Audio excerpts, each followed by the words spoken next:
Hali ya simanzi imetanda katika kaunti ya Siaya kufuatia mauaji ya kinyama ya watu 9 miongoni mwao baba, mama na wanao 7 katika shambulizi baya la moto ambapo nyumba yao iliwashwa moto kimaksudi baada ya kufungwa kwa kufuli kutoka nje. Ilikuwa saa 6 usiku na nilikuwa nimeamshwa na harufu ya petroli penye nilikuwa nalala. Nikaamka nikapata nyumba imewakishwa moto na nikaenda kusaidia ndugu ya bosi wangu kwa vile mimi nafanya kazi hapo. Lakini kufika nilipata moto bado haikuwa imeenea sana, nikapiga nduru lakini watu hawakutokea. Nilipiga nduru kwa dakika 10 lakini hakuna mtu ambaye alitokea. Sasa watoto walikuwa wanalia na juu walikuwa wamewasha moto kwa mlango na wakaongeza kifuli kwa mlango, hawangeweza kutoa kifuli. Sasa moto iliwazidi na wote wakakufa moja baada ya mwingine.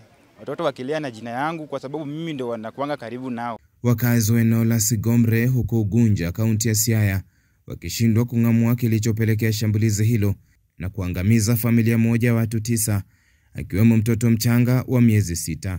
Mshukiwa mmoja akikamatwa na kontena ya petroli kupatikana. Mtoto mkubwa wao alikuwa umri wa miaka 17, anafuatwa na mwingine 15 na mwingine 13 na mwingine 11, mwingine 8, mwingine 7 na mwishowe tumepata last born alikuwa 6 months. Watu walikuwa watu 9, mama na baba na watoto 7. Wanaume walikuwa 3 na wasichana walikuwa 4. Mkubwa wao alikuwa form 4 candidate.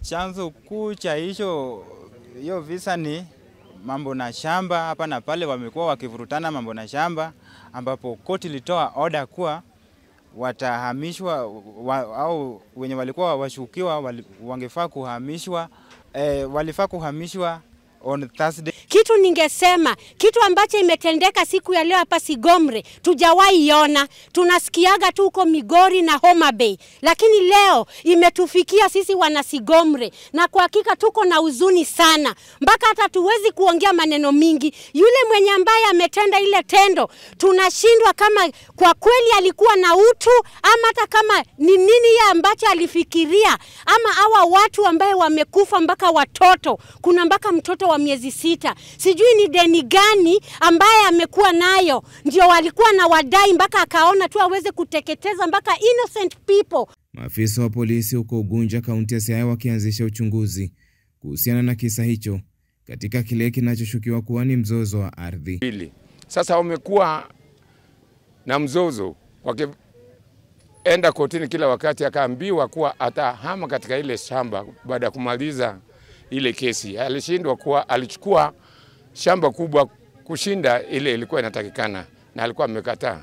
Mtu mwenyewe namjua kwa jina Owino na amejenga hapa karibu, ndio nafikiri ile nyumba inachomwa na wenyeji wale wamekasirika. Kibui imepatikana hapo na kibui ya petroli, na hiyo ni thibitisho kubwa kabisa, hiyo ni exhibit kabisa kwamba kama imepatikana kwa boma la mtu na hii boma imechomeka, kumaanisha kwamba kuna mtu amefanya hiyo.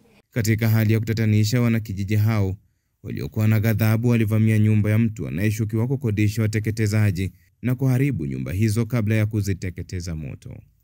Nikiripoti kutoka jijini Nairobi, jina langu ni Duncan Maiche, YTV.